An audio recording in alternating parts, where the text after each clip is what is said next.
భారీ వర్షాలకు విజయవాడ టౌన్ సహా శివారు ప్రాంతాలు జల దిగ్బంధంలో చిక్కుకున్నాయి. ఇంకా వరద ఉధృతి కొనసాగుతుండటంతో బెజవాడ శివారు ప్రాంతాలు చెరువులను తలపిస్తున్నాయి. బుడమేరు ఎఫెక్ట్ తో విజయవాడ దక్షిణ మధ్య నియోజకవర్గ కాలనీలు ముంపు బారిన పడ్డాయి. భారీ వర్షాలతో జల దిగ్బంధంలో చిక్కుకున్న విజయవాడలోని ప్రాంతాలను ఏపీ సీఎం చంద్రబాబు పరిశీలించారు. బోటులో అధికారులతో కలిసి కృష్ణలంక, ఇబ్రహీంపట్నం, జూపూడి, మూలపాడు ప్రాంతాల్లో చంద్రబాబు పర్యటించారు. ముంపు ప్రాంతాలను పరిశీలించిన ఏపీ సీఎం అన్ని విధాలా ఆదుకుంటామని బాధితులకు ధైర్యం చెప్పారు. సమస్యలుంటే టోల్ ఫ్రీ నెంబర్కు కాల్ చేయాలన్న సీఎం చంద్రబాబు అండగా ఉంటామని భరోసా ఇచ్చారు.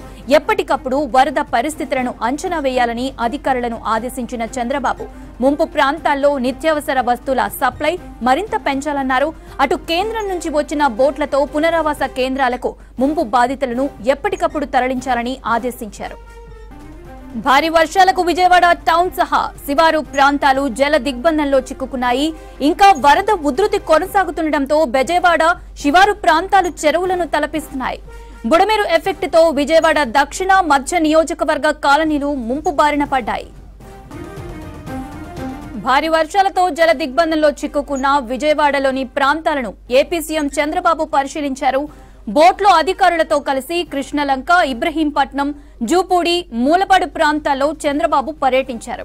ముంపు ప్రాంతాలను పరిశీలించిన ఏపీ సీఎం అన్ని విధాలా ఆదుకుంటామని బాధితులకు ధైర్యం చెప్పారు. సమస్యలుంటే టోల్ ఫ్రీ నెంబర్కి కాల్ చేయాలన్న సీఎం చంద్రబాబు అండగా ఉంటామని భరోసా ఇచ్చారు. ఎప్పటికప్పుడు వరద పరిస్థితులను అంచనా వేయాలని అధికారులను ఆదేశించిన చంద్రబాబు ముంపు ప్రాంతాల్లో నిత్యావసర వస్తువుల సప్లై మరింత పెంచాలన్నారు. అటు కేంద్రం నుంచి వచ్చిన బోట్లతో పునరావాస కేంద్రాలకు ముంపు బాధితులను ఎప్పటికప్పుడు తరలించాలని ఆదేశించారు.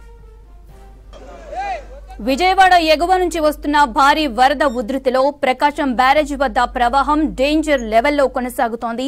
ఫ్లడ్ తో ప్రకాశం బ్యారేజ్ 2 గేట్లు స్వల్పంగా డ్యామేజ్ అయినట్లు తెలుస్తోంది. 67, 68 గేట్ల ఎదుట 2 బోట్లు నిలవటంతో గోడలు, పెచ్చులు ఊడినట్లు తెలుస్తోంది. దీంతో అలర్ట్ అయిన అధికారులు ప్రత్యామ్నాయ ఏర్పాట్లపై ఫోకస్ పెట్టారు.